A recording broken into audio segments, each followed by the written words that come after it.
श्याम सुरभि पै विशद अति गुणद करही सब पान। गाय किसी भी रंग की हो पर उसका दूध बहुत गुणकारी होता है और उसे ग्रहण करना चाहिए। इसी प्रकार अच्छी सीख कहीं से भी मिल जाए उसे ग्रहण कर लेना चाहिए। जय श्री राम मित्रों, हमारे YouTube चैनल अबोध बाबा जी पर आपका हार्दिक स्वागत है। प्रिय अनंत हरि कथा अनंता, कही सुनही बहुविधि सब संता। रामचंद्र के चरित सुहाए, कल्प कोटि लगी जाहि न गाए।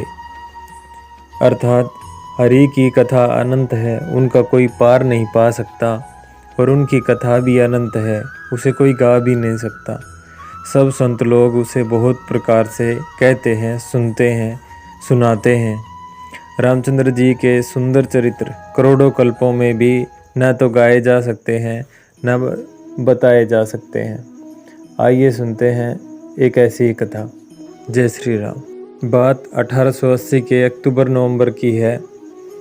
बनारस की एक रामलीला मंडली रामलीला दिखाने के लिए तुलसी गांव आई हुई थी। मंडली में 22-24 कलाकार थे जो गांव के ही एक आदमी के यहाँ रुके थे। वहीं सभी कलाकार रिहर्सल करते और खाना बनाते, खाते और सो जाते।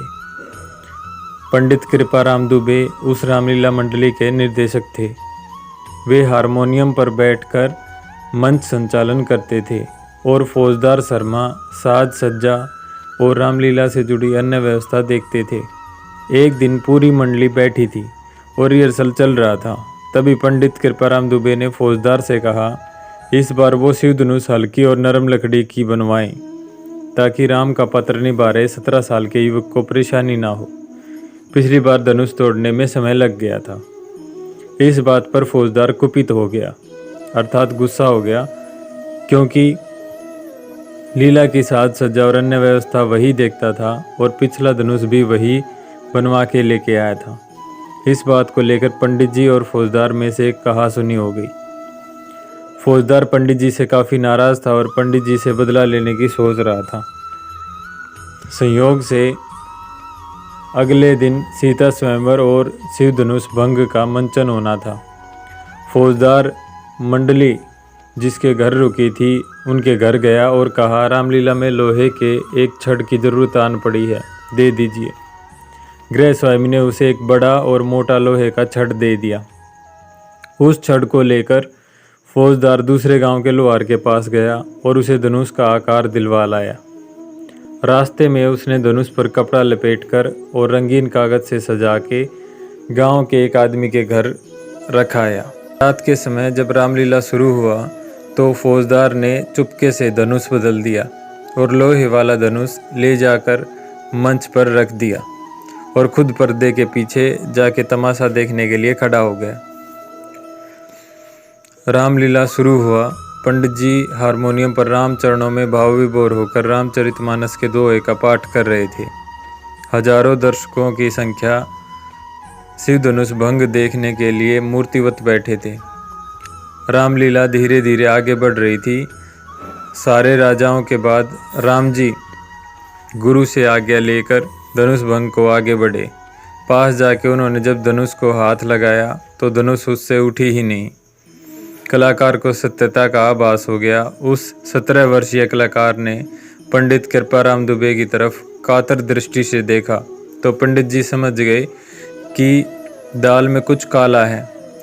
उन्होंने सोचा कि आज इज्जत चली जाएगी हजारों लोगों के सामने, और ये कलाकार की नहीं स्वयं प्रभु राम की इज्जत दांव पर लगने वाली है।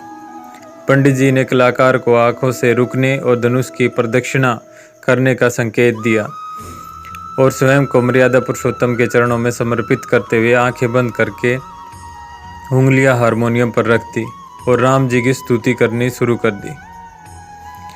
जिन लोगों ने ये लीला अपनी आंखों से देखी थी, बाद में उन्होंने बताया कि इस इशारे के बाद जैसे ही पंडित जी ने आंखें बंद करके हारमोनियम पर हाथ रखा, हारमोनियम से उसी पल दिव्य सुर निकलने लगे। वैसा वादन करते हुए किसी ने पंडित जी को कभी ना देखा था ना सुना था। सारे दर्शक मूर्तिवत हो गए। नगाड़े से निकलने वाली परंपरागत आवाज़ भीषण दुदंबी में बदल गई। पेट्रोमैक्स की धीमी रोशनी बढ़ने लगी और पूरा पंडाल अद्भुत आकाशीय प्रकाश से रह रहकर प्रकाशमान हो रहा था। दर्शकों के कुछ समझ में नहीं आ रहा था कि क्या हो रहा है और क्यों हो रहा है। पंडित जी खुद को रामचरणों में समर्पित कर चुके थे और जैसे ही उन्होंने चौपाई कहा, लेत चढ़ावत खेचत गाड़े, काहू न लखा देख सबू ठाडे, ते ही क्षण राम मध्य धनु तोरा, भरे भुवन धुनि घोर कठोरा। पंडित जी के चौपाई पढ़ते ही आसमान में भीषण बिजली कड़की और मंच पर रखे लोहे के धनुष को कलाकार ने 2 भागों में तोड़ दिया। लोग बताते हैं कि ये सब कैसे हुआ और कब हुआ, किसी ने कुछ नहीं देखा। सब एक पल में हो गया। धनुष टूटने के बाद सब स्थिति अगले ही पल सामान्य हो गई। पंडित जी मंच के बीच आए और टूटे धनुष और कलाकार के सम्मुख दंडवत हो गए। लोग शिव धनुष भंग पर जय श्री राम का उद्घोष कर रहे थे और पंडित जी की आंखों से श्रद्धा के आंसू निकल रहे थे। राम सबके हैं, एक बार राम का होकर तो देखिए, वो आपकी भी सहायता करने के लिए आ सकते। जा पर कृपा राम की होई, ता पर कृपा करी सब कोई, जिनके कपट दम्भ नहीं माया, तिनके हृदय बसूर गुराया, तिनके हृदय बसूर गुराया। जय सिया राम, जय सिया राम।